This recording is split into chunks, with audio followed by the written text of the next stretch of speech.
we have a lesson that's a lot of review. In fact, pretty much all of it is review. And then you have a decently short homework assignment, and I'm going to do 3 of the problems with you at the beginning anyway. And so you should have no problem finishing in class, which I know you guys like to hear. So let's just go ahead and get started. And please, ask questions if I go too fast or you need anything, but pay attention, participate, please. I'm not going to read this whole thing, but I am going to kind of talk about one concept that's in here. And where is it? Here it is. A logarithm that uses base e is known as the natural log. Okay? We learned about the e button, the e value, recently. Remember the PERT word problems, like compounding continuously? We were using the e to the power of something. Remember, e is a variable, but not like an x. E is a variable like pi, okay, where it represents a number. It represents that number, 2.71, blah, blah, blah, blah, okay? That's what e is. So instead of writing a number and rounding it, we use the letter e, okay? So whenever we use e, it's a number, okay? It's like having a log base 5. It's just 2.71, blah, blah, blah. Well, because it's a little different, some mathematician somewhere in the world decided to give it its own name and called it a natural log, okay? So natural log is actually written as ln. And I always write it like with a cursive L, but you'll see it on your calculator. You'll see other places just written like capital L and capital N. Here's the button right here. It's below the log button, ln. That's log natural, okay? Here's the thing about natural logs. They only have a base e, okay? Logs can have any base, right? Any number except for like 1 or a negative number. It can have a base 10, that's a common log. It can have base 5, it can have base 1/2.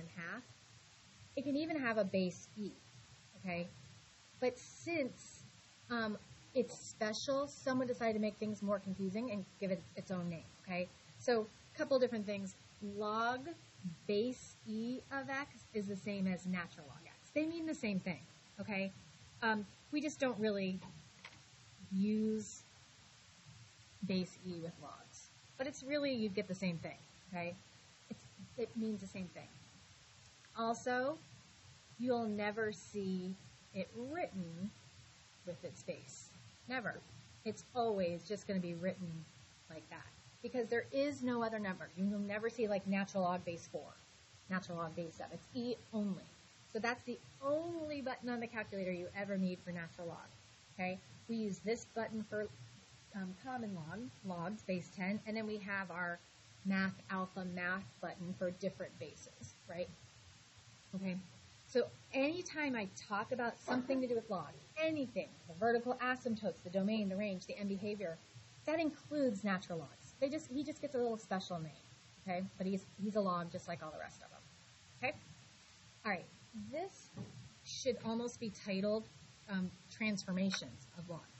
This is, annoyingly almost, the same thing we've been talking about for ages and ages and ages since Algebra 1. And in fact, in this class too.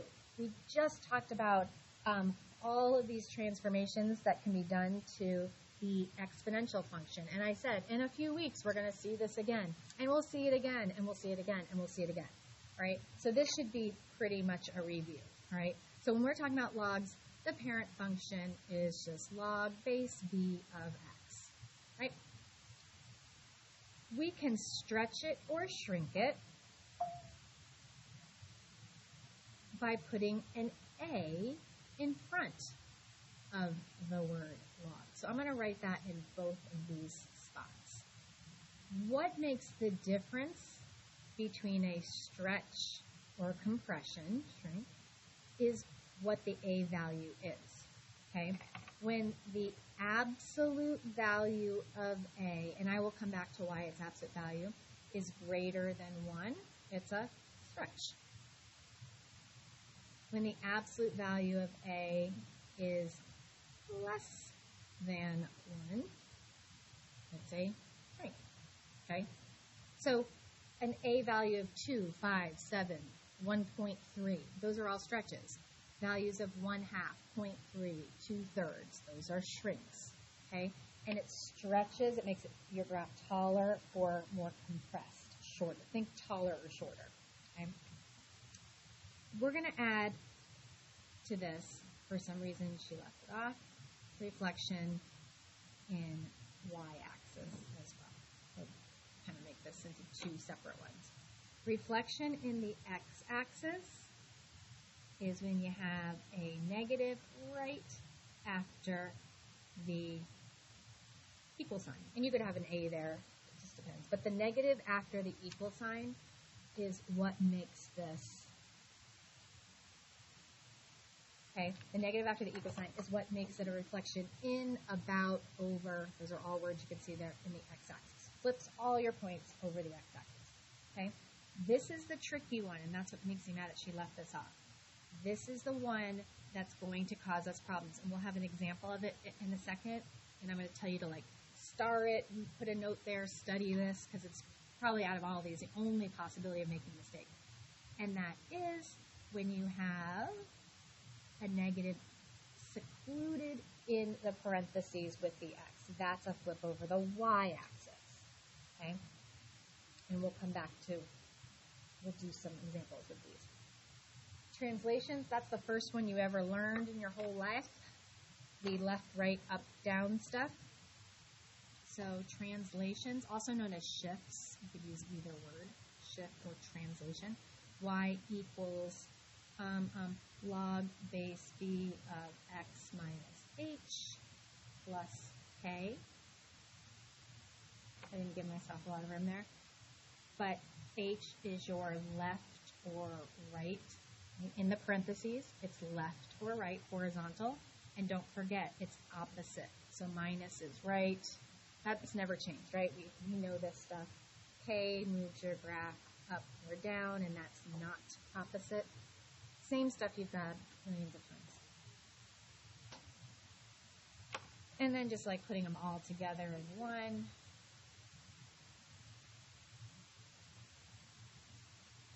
Okay. So what we're going to do in our first example is just describe in words what the transformations to the parent function are. Okay? And then we're going to do something, even though it doesn't say it in the directions, we're going to do something called a XY rule. So that is a really great way of understanding what you're actually doing to all the points. So let me explain. So it's saying describe how to transform the graph of f of x equals natural log x or log x. It doesn't matter which one you use. You could use natural log or log. I'm just a log girl, so I'm going to use log. Okay? It just depends on what the base is. That's all. So from problem to problem, that can change. So there's logs sometimes, there's natural logs sometimes. It all means the same thing. Okay, so this one has something in it that could trip us up. Let me poll you guys as I have the other classes. I always get both answers. What is this 3 going to do to the parent function of log x? Up 3. Anybody say something else? Not in this class, that's fine. I'm not surprised. Okay, that's right. That's right. Up 3. Why isn't it, Brandon? Let me just ask you if you don't mind. Why isn't it a stretch? It's right after the equal sign. What tells you it's not? A plus. Yeah, right. The 3 and the log are separated by that plus sign. You don't have to rewrite it, but this is the same as saying that. Trying to trick us, it didn't happen though. You guys didn't fall for it. Good. Okay, so this is translating, right? So that translates, or you could have said shift.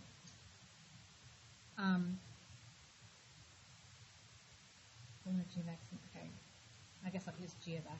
Translates, yeah, the parent function. It's taking our parent function. The name of it was g of x. 3 units up. It translates g of x 3 units up. So what does that do to all of g of x's points? So g of x is your parent function. It's got all these x, y's, right? When you move something up 3, is that going to affect the x or the y? So this is how we write it. I'm sure you've seen this before. Y plus 3. That's what would be happening to all your points. I mean, are you actually doing something plus 3? No, you're just shifting, you're just counting it up 3 if you do it like that. We've been graphing with our graphing calculators anyway, but technically that's what's happening, right? All your points go up 3. 1, 2, 3, 1, 2, 3, 1, 2. Okay? All right, let's look at this one. This one has a lot going on in it. It's got 3 transformations. Let's start with the easiest one, the one we're most familiar with. In parentheses, that's a translation horizontally. Minus, I usually think goes to the left, but we know it's opposite. This would be right 3, right? What else? We have a negative right after the equal sign. That's a flip. Which one is it? You have to know. X-axis, right? It's going to flip over the x-axis. And then we have, is it a stretch or a shrink, and is it by what number? Somebody. Stretch by what? 2. What's the big mistake people make? Stretch by negative 2. Listen, it's really important. Remember I said come back to the absolute value symbols? A is always positive, okay? No matter what. That negative in front, we already talked about it. It's a flip. Now we're dealing with the 2. That means 2 separate things. A stretch or a compression will never be negative. Never, ever, ever. Okay? So, we are going to, and it doesn't matter what order you write them in. So you decide. And I'm changing up the words sometimes just so you get comfortable seeing what all the possibilities are. Instead of translate, I'm saying shift. We shift right 3 units. We're going to reflect over the x-axis. You want to say which axis. And stretch by factor of 2, not negative 2. Okay, so some form of that, any order would be fine. Now, careful. If you're like kind of zoning out, because this is so easy, I've been doing this since kindergarten. If you're really understanding this, please listen here, because we had a big debate about this, B and C, in last class. So if we're going to go right 3, I think you guys would agree with me that affects the x value, right? If we, okay, so we are going to move all of our points right 3. What does that do to the x values? So if I'm at this point, if I'm at this point here, that point is called 2, 3. And I go to the right 3. What would my new point be? 5, 3. So I am adding 3 to all my points. Do you see where that confusion can come in? You see x minus 3 here, and you might write a minus here. But we're not reading a function that has a negative, like not reading where there's a negative in the equation. We are saying, what are we actually physically doing to the point? If we move right 3, we're adding 3 to all the x's, okay? So keep that in mind, all right? And then stretching and shrinking, remember I said make it taller or shorter? That's y value, how high up or low you go. When we talk about factor, it's multiplication. So that's going to be a 2y. Now, where do we put the negative? That's the question. Which one, the x's or the y's, get that negative? And I'm going to tell you the truth. Sometimes I get confused with that. There's a lot of math going on in my brain. You guys have 7 classes plus your whole life going on in your brain. And so you have to have like a backup plan. How could I figure this out? It doesn't have to be all rote memorization. You don't need to make note cards that say, oh, I always make these negative. Have a way of figuring it out. And so in your head, you could picture it, or you could do like a little graph off to the side and pick a point in quadrant 1, because the quadrant 1's easy. I'm going to call that point 2, 3 again. Okay, let's use that on y. If I flip over the x-axis, what would that point be? It would still be 2, right? But the 3 would be negative. So when I flip over the x-axis, it changes the sign of my y values. Okay, it's opposite. When I flip over the x-axis, the y value sign changes. But that's one of those things I can't memorize for some reason. I just can't. Some things I can memorize, some things I can't. But I have ways of figuring it out. So I like to share those with you. Okay, last one. This is the one that I would say to you, you want to really pay attention, ask for help if you need it, write yourself a note, study this, look at this one, because you know this one is going to be on some test at some point, because it's just important.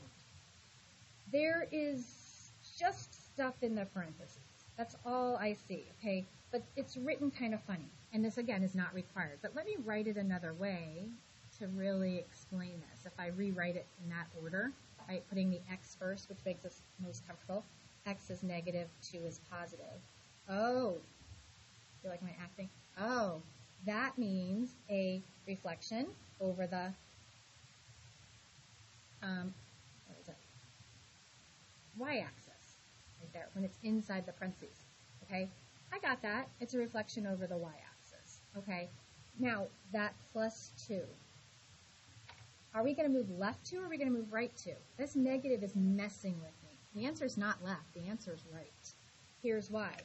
You have to think of this. You don't have to rewrite it, but again, I'm going to rewrite it to show my point. If you factored out the negative, what are what is the signs? So this negative inside our bracket or parentheses, whatever you want to do, is still saying we flip over the y-axis, but it's actually right 2. Okay? Look, that's what it's supposed to be, a positive x. That's the formula. So we can't read it from this. This is messing me up. So whether you write it like this or you leave it like this, but remember, it goes back to not being opposite, it like cancels out the opposite thing. That's tricky. That's hard to remember. That's hard, so this is one of those I want you to really study. So we are going to translate, again, any order you want to write this in, translate right 2, okay, and I'm kind of abbreviating now, right 2, and then I'm also using flip instead of reflect, flip over y-axis. Second semester, I'm really going to get more picky with you guys about writing out sentences correctly, using the right words and symbols and stuff so that you're prepared for your FRQ situations. Okay? All right. So, again, one last tricky thing here is our XY rule. Okay. We know right 2 happens to the X, right? And we know flip over the Y-axis is also going to happen to the X. How do I know that so quickly now? Because I just did the Y-axis, or the X-axis one. When you flip over the X-axis, it affects the Y value. When you flip over the Y-axis, it changes some of the X value, okay? And how I know it that quick right now is because we just talked about it. All right, so fine. I'm going to put a negative in front of my X. And as I just said, nothing happened to the Y. Here's the other tricky thing. Am I putting plus or am I putting minus? Plus. Because of the way it's written. Well, no, really simply, forget how it's written. Don't even use that. Think just common sense. When I take a point and I move it to the right, I'm adding. Okay? That means plus 2. That negative just moved it over the y-axis. I'm still going to add 2 to it to move it. Okay? This is a tricky one. And there's none in the homework like it. Don't know why. That's why I'm making a big deal out of it. One last example. That's it. One more. And it's easy because you did it yesterday. Any questions for me here, my darling? Okay. We're going to do example 8a. Notice there's a whole bunch of them. You know I am not about busy work. This is exactly what we did yesterday. After you do this one, if you feel like you need more help, the other 2 will be on Canvas. I'll put the whole key there. And I assigned 2 of these in the homework for you. But there's 4 or 5 of them that I didn't assign total, so you could see those. So if you felt like you need more practice, you have some examples to work with. But let's talk about this one. Describe how to transform the graph, and we'll sketch it, and then we'll describe all this stuff, all the characteristics. Okay? So just like yesterday, we're going to use our graphing calculator. Okay? Remember, natural log, we're not afraid of it. It's just a base E. That's all. It's just this weird base number. That's not a whole number. It's a decimal. Okay? So we're going to go to y equals, clear it out, and type that in. So again, here's your natural log button, ln. It's right below log, coincidentally, right? So pick up your calculator and do it. Natural log x plus 2. And you can close the parentheses or not. If you're done, it closes them for you. So a lot of you like to close them, but you don't have to. And then go to graph. Let's see what it looks like. Okay, fine. Let's use the table. And guys, this is just a sketch. This is not like the really nice, perfect graph where we had to pick a bunch of points. Let's just, there's that x-intercept. -1, 0 right here. Let's call that -1, 0. And there's an asymptote. Remember where we start going to errors? That's our asymptote at -2. Okay? And it's a vertical line, vertical vax x equals -2. There's my vertical asymptote. Again, why does that help me? Because when I'm going to sketch this graph, and I'm really sketching, I can see how far I'm allowed to go. So, something like that. Right? Good enough. It's a sketch. What did that +2 do to the parent function? Yeah, we moved left 2. And the rest of this is stuff we did yesterday. Domain, range, blah, blah, blah. Domain, remember, x values, we're blocked. We can't go to the left of -2. We can't touch 2, but directly to the right of -2. So not including it, all the way to infinity. What's the range? All of them. It goes down forever, and it goes up forever, okay? The vertical asymptote stops us going left or right, not up or down, okay? And we already said what our asymptote is. We have a vertical asymptote at x equals -2. Remember, we don't just write -2, we write x equals -2. Now look, guys, we have 2 intercepts this time. We have that point that we got from our table, that is -1, 0. And we have a y-intercept. So that would be where the x is 0, and we have to find y value. Remember, intercepts, one of them is 0. So here's a really easy way. I mean, you could go to the table, I think. I haven't even looked at it. But a really easy way is you could plug 0 in for x. 0 plus 2 is 2. And you could, I'm not going to, you could write whatever this answer is. So when I do natural log 2, so I plugged in 0 for x, 0 plus 2 is 2, so natural log 2 is that number. So that point is 0.69, but what you're going to see written a lot of times instead is, we call that an exact answer. Instead of writing a decimal and rounding it, it's kind of like using the pi symbol instead of 3.14. Natural log 2, which is that number, it's just a more exact. Either way would work for me. Okay, you could do either one, but I would want you to recognize on your next test that multiple choice they used it like this, which you'll see on the review and everything too, but I just wanted to tell you about that. Concave what? Down. Okay, end behavior. Almost done talking to you. I will leave you alone. Well, not really. I'm going to do some of your homework with you. Okay, left and right end behavior. So what's happening at the left side of the graph, what's happening at the right side? It's important that you guys start getting good at writing your limit notation. So it's LIM of the name of the graph. What's the name of this guy? G of x. The limit of the graph, and it's always as x approaches, and that's where we have to make a decision. A lot of times when we're going to the left, it's negative infinity, right? To the left is negative infinity. But when you have an asymptote blocking you, that's what the x is approaching. And we're always approaching from the right. That's confusing, right? Left end behavior, why are we saying from the right? 2 different things. What's happening at the left end of the graph, we are approaching from the right to get there, okay? And what is happening to the y values? They're going down. So as x gets closer to -2, y's are going down forever. Okay, right end behavior, what's happening at the right side, the limit of g of x, as x approaches to the right with nothing blocking us, nothing stopping us, x is approaching infinity. What are your y values doing? They're going up. Oh, that looks like, that's an infinity symbol, just trust me. It's a special one just teachers do. Maddie, you're like, all right, so that's just more practice, basically, what we did yesterday. All right. Questions? Okay. Write down the homework. Then I'm going to do 10 through 12 with you.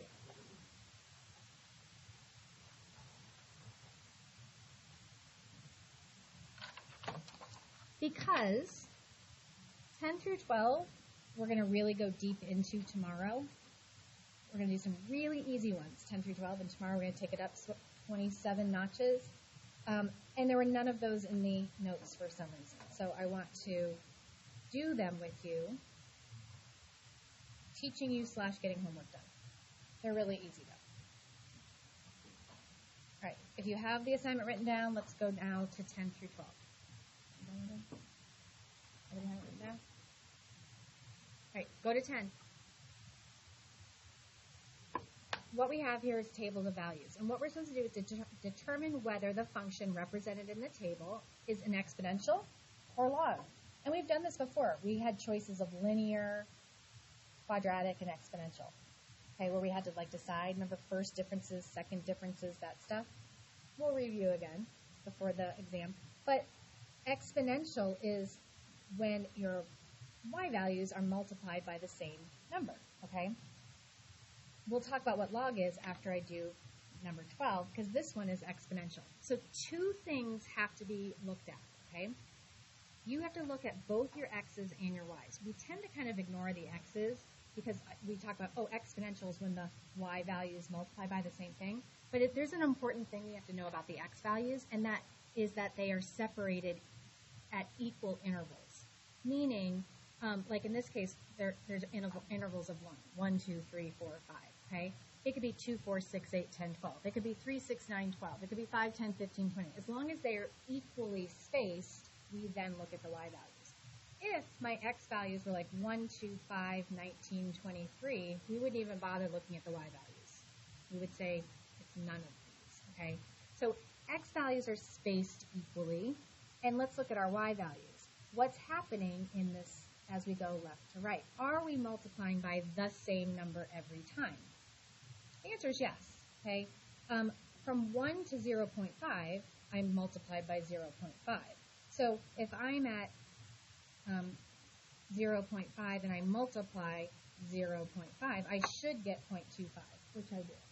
And then multiply that by 0.5, do I get 0.125? Yeah, okay? And if I couldn't tell what I was multiplying by, remember you can do it in reverse. I could have done 0.25 divided by 0.5, and that would have given me my number too, okay? So we are multiplying by 0.5. So how do we write that in words? So this is an exponential function because the x values are spaced equally. That's one way of saying it. And y values are multiplied by 0.5. That tells me it's an exponential function. So think, what would tell me it's a log function? You know it, it's in your brain, you love it. What is it? Not adding. How can I look at this? I'll tell you, 10 is a log function. So what happened here? We flipped them. Remember, logs and exponentials are inverses of each other. Inverses mean flip the x and y's. So if that same exact thing is happening but flip, it's a log function. So, good, William. The outputs, or, well, I should say these are called the inputs now, but let's not go like that. Y values are evenly spaced, and my x values are multiplied by the same number. We can tell this one pretty easily, right? We're multiplying by 2. So this is a log function. Log function because, again, and I'm going to use different words just to give you other options. G of x values are, I said a couple different things today. I can't think, are equally spaced. And the x values are multiplied by 2.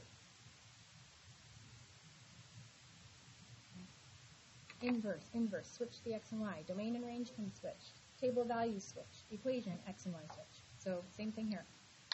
What about number 11, last one?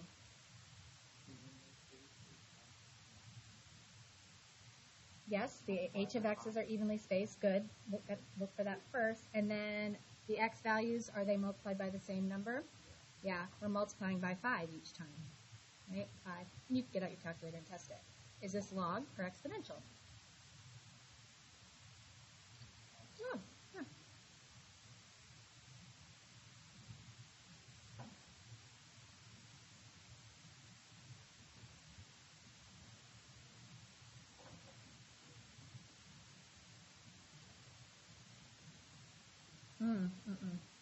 The y values.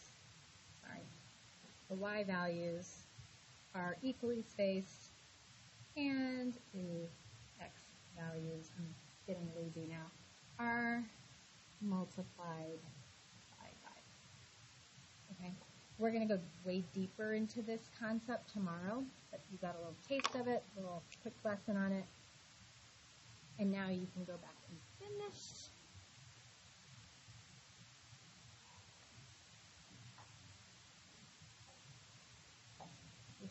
I'll leave this 11 and 12 up another minute for people that are still writing. I want you to do the XY rule on those homework problems.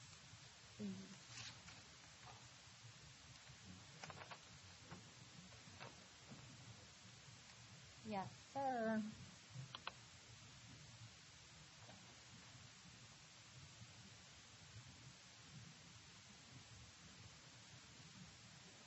Is there anybody still writing 11 and 12?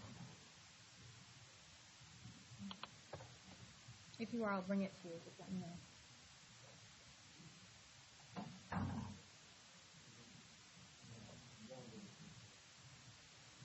Oh, okay. You finished 11 and 12? Okay.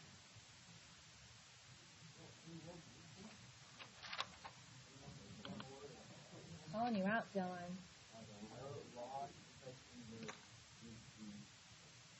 That would not get you the credit, just so you know.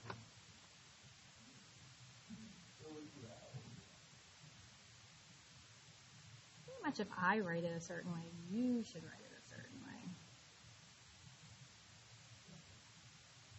She sure did.